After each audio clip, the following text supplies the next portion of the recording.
اوعي تكوني لسه بتقليه وتخلصي الزيت عليه، او في الفرن تحطيه وتخلصي الغاز عليه، ولا حتى تحت الشواية ترصيه. تعالوا النهاردة نعمل المسنجان بطريقة تحفة. عايزة اقول لكم بأمانة خطير، طعمه كده حاجة تانية خالص.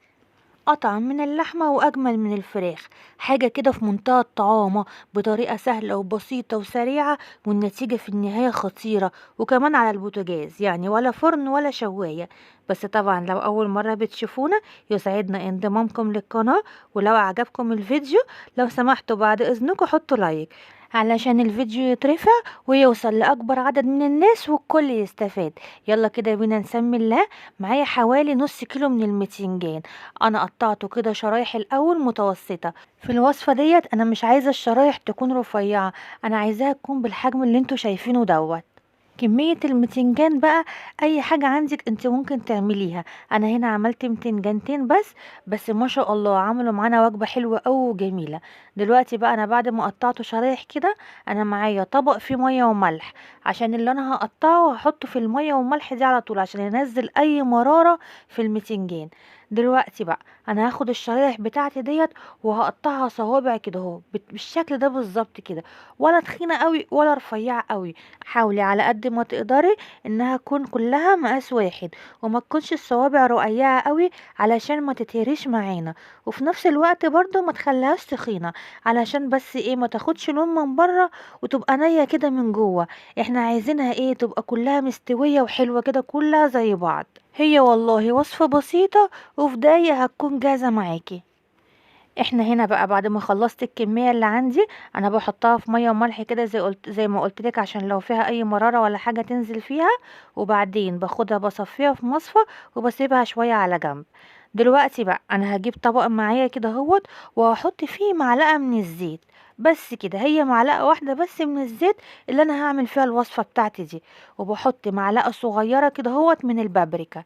هبتدي بقى اقلب البابريكا كده مع الزيت مع بعض، وبعدين هنزل بالبتنجان بتاعي كده كله عليها.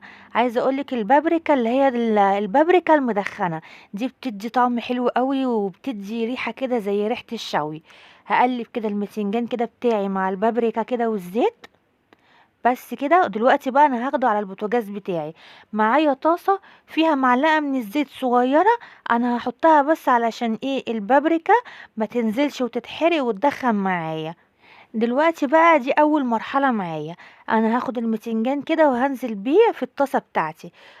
المتنجان انا هرصه مش هقلبه، انا هرصه كده وهبتدي احرك الطاسة بتاعتي كده كل شوية.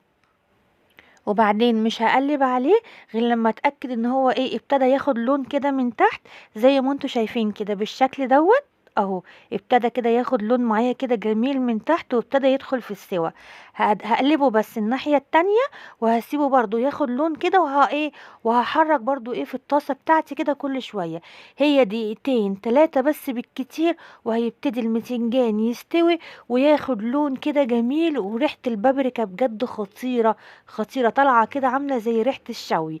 هاخد بقى الصينية بتاعتي كده، خلاص المتنجان بقى معايا تمام. دي كده اول مرحلة معايا. تعالوا بقى للمرحلة التانية. انا حطيت في الطاسة كده معلقة من الزيت صغيرة. هاخد بقى كده معلقة توم معايا، وهبتدي بقى ايه اعمل لها طشة جنان خطيرة جدا. هحمر التومة كده. لو عندك بقى فلفل حامي او فلفل رومي عايزة تضيفيه مع التوم، حطيه هيدي ريحة حلوة وطعم جميل برضو. بس انا ما كانش عندي فما حطيتش في الطشه ديت. هحط بقى ايه معلقه كمون ومعلقه كزبره بس كده.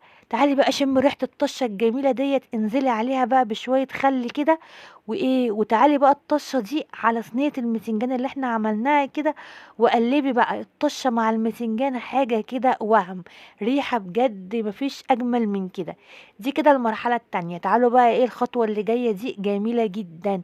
انا جبت بقى ايه جبت بصل كده قطعته شرايح صغيره، وجبت طماطم برضو قطعتها كده شرايح رفيعه، وجزر مبشور. عايزه تضيفي بقى مخلل تضيفي اي حاجه زودي عليها هتبقى حلوه جدا. فلفل الوان هتبقى جميله. تبلت بقى البصل والطماطم دوت بملح وفلفل، وكمون وكزبرة، وقلبي بقى الكلام الجميل ده كله مع بعضه. بجد وجبة تحفة جنان روعة. اعملي بقى سندوتشاتك كده فيها جنب سلطة الطحينة اللي احنا عملناها، الطحينة اللي كنا عاملينها في الفيديو اللي قبل ده على طول، اللي كنا عاملينها بنص كوباية سمسم، كانت خطيرة. هسيبها لك في اول تعليق مثبت. انا عايزة اقولك ان ولادي واقفين عمالين ياخدوا مني السندوتشات اللي انا بعملها، ومش لاحقه ان انا اصورها لكم، ما لحقتش حتى ان انا احط الطحينه عليها. هاتي بقى السندوتش بتاعك ده وغرقيه طحينه كده وكلي اجمل سندوتشات. ودي بقى كانت فكرة الفيديو النهاردة. لو عجبتك حطي لايك، وانتظريني في فكرة جديدة ان شاء الله. مع السلامة.